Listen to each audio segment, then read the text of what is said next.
ఉద్యోగులకు ఇచ్చే పెన్షన్లు రద్దు చేసి ఇంకా వాళ్ళ వర్క్ టైమింగ్ ఏదైతే ఉంటుందో దాన్ని పెంచడమే కాకుండా సో ఈ పెన్షన్ కూడా క్యాన్సిల్ చేయడం జరిగింది.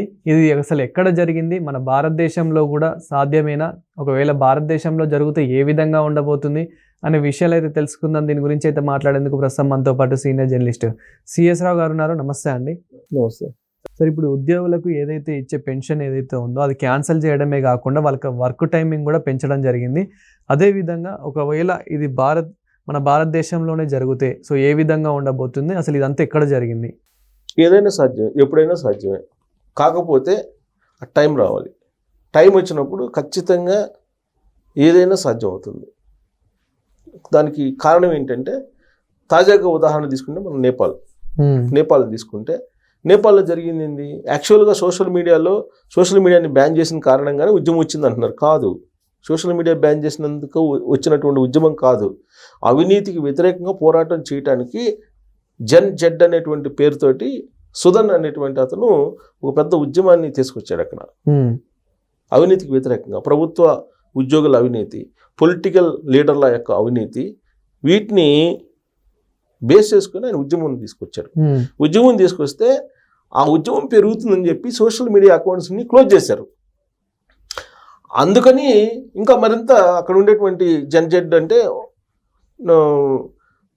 2019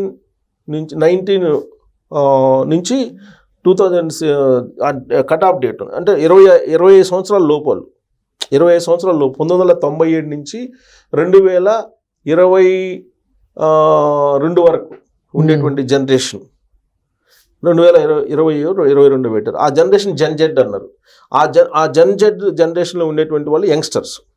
వాళ్ళని సోషల్ మీడియా వేదికగా చేసుకొని అవినీతికి వ్యతిరేకంగా ప్రభుత్వ ఉద్యోగులు అలాగే పొలిటీషియన్స్ అవినీతికి వ్యతిరేకంగా ఉద్యమాన్ని తీసుకొస్తే ఇప్పుడు నేపాల్ తగలబడుతుంది. ఇప్పుడు ఆల్రెడీ అక్కడ ఉండేటువంటి ప్రధాని కూడా మారిపోయాడు.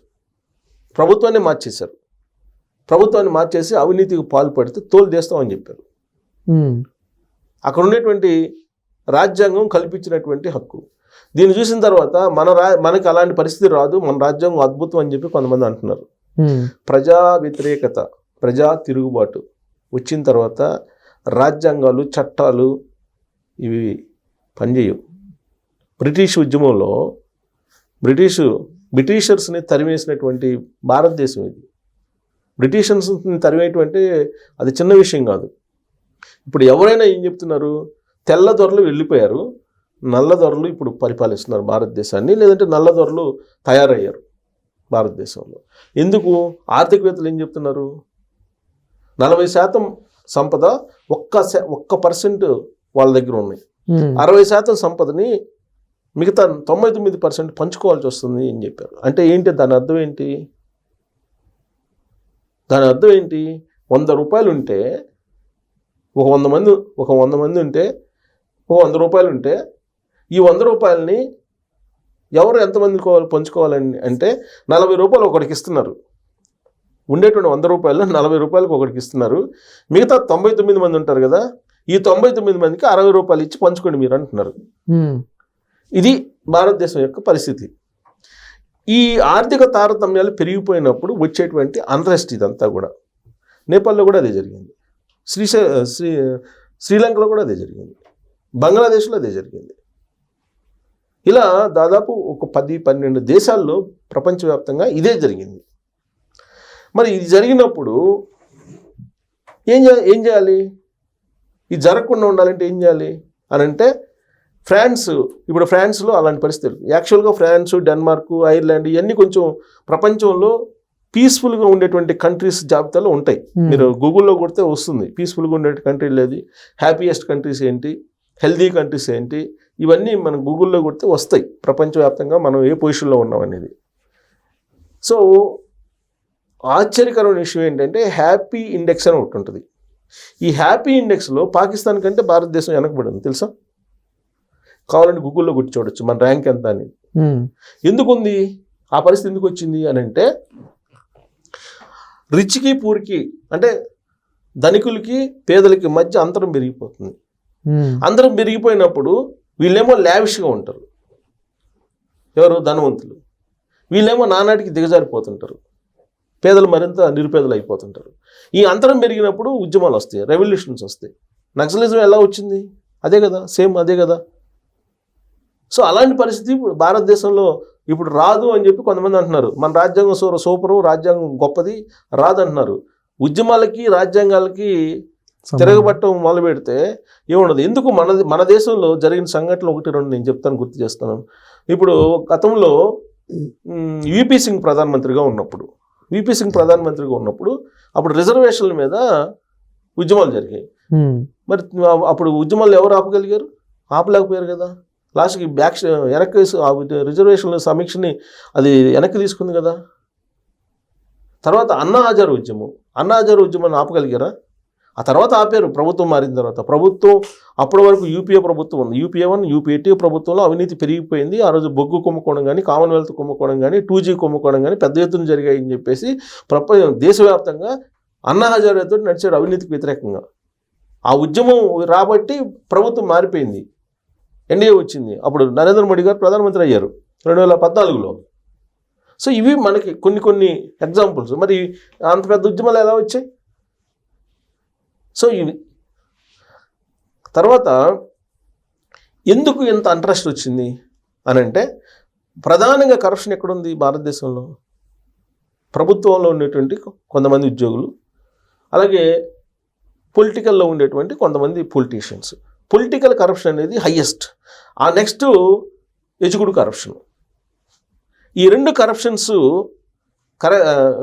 అవినీతి అనేది దేశాన్ని అతలకుతలం చేస్తుంది, భారతదేశాన్ని. ఫ్రాన్స్లో కూడా అలాంటి పరిస్థితి వచ్చింది. అందుకే ఫ్రాన్స్లో ఏం చేస్తున్నారు, ఉద్యోగులకి అసలు పెన్షన్ని రద్దు చేసేసారు. నో పెన్షన్స్ అని చెప్పి రద్దు చేసేసారు. రద్దు చేయడంతో పాటు వాళ్ళు ఏం చేస్తారు, పని వేళలు పెంచారు. మామూలుగా మనకి 8 hours కదా, వాళ్ళు పని వేళలు పెంచారు. పని వేళలు పెంచి పెన్షన్లు రద్దు చేశారు ఫ్రాన్స్లో. ఇప్పుడు లేటెస్ట్ న్యూస్ నిర్ణయం తీసుకున్నారు. సార్ ఇక్కడ కూడా భారతదేశంలో కూడా పలు చోట్లలో ఇలా టైమింగ్ కూడా పెంచారన్నట్లు వినిపిస్తూ ఉంది. ఇదంత వరకు నిజం? ఇంకా రాబోయే ఏ విధంగా పెంచారు? ఎవరికి పెంచారు? ప్రైవేట్ వాళ్ళకి ఇచ్చారు. ప్రభుత్వాలు ఎవరు వింటున్నారు? ప్రభుత్వాలకి పెంచలేదు కదా, ప్రైవేట్ వాళ్ళకి పెంచారు. ప్రభుత్వాలకి పెంచలేదు. సార్ ప్రైవేట్ వాళ్ళకి పెంచారు కాబట్టి కార్మిక చట్టాలని మార్చేసి నరేంద్ర మోడీ గారి ప్రభుత్వం ఇవాళ 13 గంటలు 12 గంటలు చేసేసింది. అదే గవర్నమెంట్ ఎంప్లాయీస్ని కదిలించమనండి, వాళ్ళు ఎంత మాత్రం చేయించగలరు పని. మన గవర్నమెంట్ ఎంప్లాయీస్ని టైమింగ్ రమ్మనండి, పోనీ 8 hours అంటే 8 hours పని చేయమని చెప్పండి. దాని మీద వ్యతిరేకించి ఆ ఫేస్ రికగ్నైజేషన్ పెడితే తెలుగు రాష్ట్రాల్లోనే రివర్స్ అయ్యారు కదా ఎంప్లాయీస్. తమ్ము ఏమంటే రాజశేఖర రెడ్డి గారు వేయించలేకపోయారు, చంద్రబాబు గారు వేయించలేకపోయారు, కోట్ల విజయభాస్కర్ రెడ్డి గారు వేయించలేకపోయారు, చెన్నారెడ్డి గారి టైంలో లేదనుకోండి. ఇప్పుడు తర్వాత వచ్చినటువంటి ముఖ్యమంత్రులు ఎవరు వేయించలేకపోయారు కదా. టైంకి రమ్మంటేనే రావట్లా. అది ఎక్కువ టైం పని చేయమంటే ఏం చేస్తారు? అది కుదరదు. అయితే ఫ్రాన్స్లో ఇప్పుడు లేటెస్ట్ తీసుకున్న నిర్ణయం ఏంటంటే, పెన్షన్లు రద్దు చేస్తామన్నారు ప్రభుత్వ ఉద్యోగులకి, అలాగే పని వేళలు పెంచుతామని చెప్పేశారు. దాంతోపాటు రాజకీయ నాయకుల యొక్క అవినీతి సంపద ఏదైతే ఉందో, ఈ ప్రభుత్వ ఉద్యోగుల అవినీతి సంపద ఏదైతే ఉందో, దీన్ని జాతీయం చేయాలని చెప్పి ఒక నిర్ణయం తీసుకున్నారు. అంటే పబ్లిక్ ఇచ్చేసేయాలి, జాతీయం చేయాలి. అంతకుముందు మనం భారతదేశంలో బ్యాంకుల్ని జాతీయం చేశారు, సో ఇందిరాగాంధీ గారు. అలా ఇప్పుడు ఫ్రాన్స్లో తీసుకున్న నిర్ణయం ఏంటంటే, అవినీతి పరులైన ఉద్యోగులది, అలాగే అవినీతి పరులైనటువంటి రాజకీయ నాయకుల సంపదని జాతీయం చేయాలనేటువంటి ఒక నిర్ణయం తీసుకున్నారు.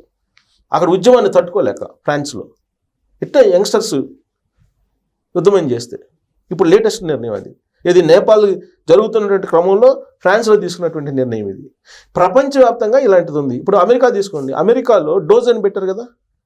డోజ్ అని పెట్టి అమెరికా దేశ ట్రంప్ వచ్చిన తర్వాత అక్కడ ఫెడరల్ ఉద్యోగుల్ని దాదాపుగా 30-40 వేల మందిని తీసేశారు. ప్రైవేట్ కానీ ప్రభుత్వం కానీ దాదాపు 4 లక్షల మందిని తీసేశారు. ఎందుకు? పనికి తగినటువంటి వేతనం, అంతేగాని మీరు పని లేకుండా వేతనం ఇవ్వలేము అని చెప్పి తీసేశారు. వాళ్ళు ఎఫిషియన్సీ ఏంటి అనేది లెక్కేసి అమెరికాలో తీసేశారు. తీసేయకపోతే ఉద్యమాలు వస్తాయి. ఇప్పుడు ఫ్రాన్స్ అదే పని చేయాలి, పెన్షన్లే రద్దు చేసి పడేసింది. మరి భారతదేశంలో ఇలాంటి పరిస్థితి వస్తుందంటే రాదని మనం చెప్పలేము. రాజ్యాంగం ఇప్పుడు ఒక కేంద్ర మంత్రి ఎవరో చెప్తున్నారు రాజ్యాంగం అద్భుతం అంది, నేపాల్ లాంటి సిచ్యువేషన్స్ వచ్చే అవకాశం లేదని చెప్పి. నేపాల్ ఏంటి తరిం కొట్టారు మంత్రుల్ని, ప్రధానమంత్రిని తరిం కొట్టారు, అవినీతి పనులందరినీ తరిం కొట్టారు. మరి అలాంటి పరిస్థితి రాదంటే వస్తుంది. ఆర్థిక తారతమ్యాలు ఇలానే పెరిగిపోతుంటే మేము గొప్ప అని చెప్పేసి అనుకొని సంపదని ప్రజలకు చెందినటువంటి సంపదని దోచుకుంటూ ఉంటే, కొంతమంది లిమిటెడ్ పర్సన్స్కు దోచుకుంటూ ఉంటే ఎన్ని రోజులు కడుపు పడినోడు వెయిట్ చేస్తుంటాడు, తిరగబడతాడు. ఇప్పుడు తిరగబడినప్పుడు ఎవరు ఆపలేరు, వస్తుంది ఆ టైంలో. ఇప్పుడు కాకపోయినా వస్తుంది. ఇలానే అవినీతి పెరిగిపోతూ ఉంటే ఉద్యోగులు అలాగే రాజకీయ నాయకులు ఈ మన భారతదేశం చుట్టుపక్కల జరుగుతుంది, ప్రపంచంలో జరుగుతుంది, ఎందుకు జరుగుతున్నాయి అనే దాని మీద వీళ్ళు అవగాహన కల్పించుకుని ముందు జాగ్రత్త తీసుకోవాలి. ఫ్రాన్స్ లాగా. ఫ్రాన్స్ అందుకే ఇప్పుడు ఉద్యమం తారాస్థాయికి వస్తుంది, నేపాల్ బగ్గుమంది కాబట్టి ఇమీడియట్గా ఈ నిర్ణయాలు తీసుకుంది, జాతీయం చేయాలని చెప్పి నిర్ణయం తీసుకున్నారు. సో కాబట్టి భారతదేశంలో ఉండేటువంటి వాళ్ళు కూడా ఆలోచించాలి ఇవన్నీ కూడా. Thank you sir. రైట్.